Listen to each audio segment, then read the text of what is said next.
Wow. The largest cryptocurrency exchange in the US, Coinbase, has just unleashed on Gary Gensler, the SEC, but the news today goes so much deeper. So as you know, the United States SEC issued a Wells notice to Coinbase pretty recently. Basically, a Wells notice is the step before the SEC files a lawsuit. Well, in the last 24 hours, CEO Brian Armstrong tweeted this. As part of our response, our chief legal officer and I sat down to explain why we're confident in the facts and the law and why a Wells notice is not in the best interest of the U.S. Coinbase has been talking to the SEC about our business for many years now, including sharing our legal views on our asset listing and staking services. We've repeatedly asked the SEC for its own views on how securities laws might apply to Coinbase and our industry. And to be candid, we've mostly gotten silence in response.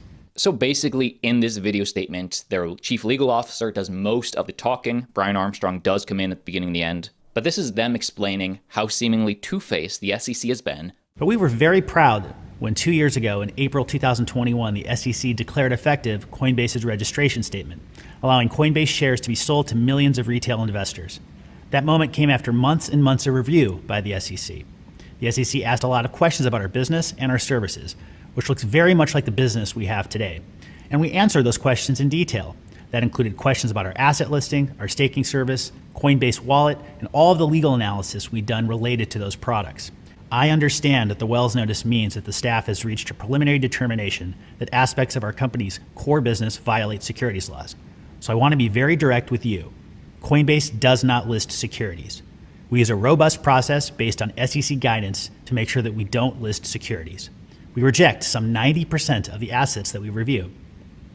It might be better for our short-term business to be less conservative than we are, but that is not who we want to be as a company. In the past 2 years, Coinbase's business really has not changed in any fundamental way. We remain just as committed to following the rules and engaging collaboratively with the SEC on the best way to regulate our industry. But we ask that those rules do not change midstream and without any notice to the industry. And let's be very clear. Before we get to Ripple, before we get to Binance, Brian Armstrong retweeted this saying, wow. The below clip is from a fall 2018 graduate MIT course called Blockchain and Money. Gary Gensler, the current president of the SEC, was the professor speaking about the crypto market. The hypocrisy speaks for itself. So we already know in the US and in many other jurisdictions that 3/4 of the market are not ICOs or not what would be called securities. Even in the US, Canada, and Taiwan, the 3 jurisdictions that follow something similar to the Howey test that we've talked about, 3/4 of the market is non-securities. It's just a commodity, a cash crypto. So you'll hear debates about initial coin offerings and what's a security and what's not a security. Relevant and important debate. But for 3/4 of the market, it's not particularly relevant as a legal matter, as a regulatory matter. Nothing fundamentally has changed in crypto, and especially with Coinbase's business from when you made this talk till today. Now, the news today goes much, much deeper. Bitcoin held on Binance exchange surges to record high of 692,000 BTC. This is data from Glassnode. The tally has increased by more than 50,000 Bitcoins in just 4 weeks. So as Coinbase is stuck in a legal battle with United States regulators, other exchanges are thriving. This is the exchange balance on Binance. As you can see, Binance, just like many exchanges, there's a sharp decline after the FTX collapse, right? People were scared that Binance was next. Are my coins safe on exchanges? Huge narrative. Well, this uptick in balance held on Binance might signify renewed investor confidence in centralized exchanges' ability to keep their funds safe. I would disagree. I think you are much, much safer keeping your cryptocurrency in your own wallet. Hot wallet, cold wallet, better than exchanges if you know how to take care of it. And the unfortunate part is, about this recent surge, some people are saying that large amounts of Bitcoin being moved onto exchanges generally means that those are ready to be sold. So why are so many people now transferring their coins on to Binance? Let's keep track on this metric. I will keep you updated. Now, of course, wallets aren't perfect. You got to choose the right one. Great breakdown from partner of the channel, Orox. Over $30 million was nearly stolen from Trust Wallet users. This may affect you if you use Trust Wallet. In November, researchers at Donjon Ledger discovered a major vulnerability in Trust Wallet. Here is a quick breakdown of what happened and how you can stay safe. And just for some background, this all started on November 14th, 2022. when Trust Wallet, a widely used software wallet, announced the release of its browser extension. So it was an upgrade to the software. However, it was recently discovered a critical vulnerability in this browser extension, making it much easier to immediately compute users' own private keys and access their funds. So if you use a hot wallet, the more you understand all of this, the better prepared you will be for the future. First, a very basic overview of the bug. A crypto wallet's recovery phrase is generated by using a random number. If the number isn't unique enough, it will generate a predictable recovery phrase. And in general, Bitcoin's private key is one of the very cool things about cryptocurrency. You have a better chance of winning the Powerball 9 times in a row compared to guessing just one Bitcoin private key. So this is your odds of guessing the winning Powerball numbers. This is your odds of guessing a specific Bitcoin private key. And this is where the issue with Trust Wallet, that upgrade, started. Trust Wallet was generating a small range of numbers and therefore predictable phrases. Normally, there would be a very large number of combinations for a wallet's recovery phrase, making the ability to brute force it nearly impossible. But because of the bug, Trust Wallet could only generate a maximum of 4 billion combinations, much easier brute force. With such a small list, an attacker could generate all combinations possible to find any wallets created by real users. So how did all of this affect you?